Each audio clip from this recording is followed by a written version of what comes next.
Hi guys, Mike here. In this video, I'll show you how to quickly fix a crown molding joint. Cracking is usually caused by wooden crown molding expanding and contracting with changes in air humidity. Because of this, a permanent repair is nearly impossible. The crack will most likely reappear sooner or later.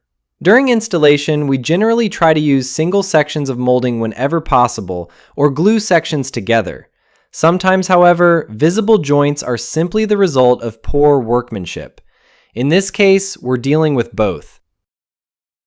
For this repair, you'll need 150 grit sandpaper, wood filler, paint, and a brush. Here's how the repair works. First, check the crown molding for any movement. If anything shifts, nail it down. Next, apply wood filler to fill the crack and smooth out any unevenness. Let the filler dry completely, then sand with 150 grit sandpaper until the surface is smooth.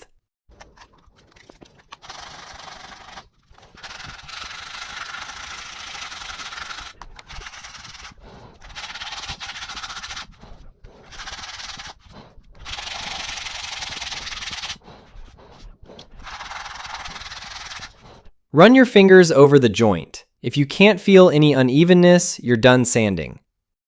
The last step is to apply 2 coats of paint. Semi-gloss is the best choice here as it's flexible and is likely what your crown molding was originally painted with.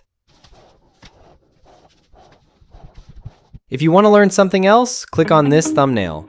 Thanks, and see you in the next video.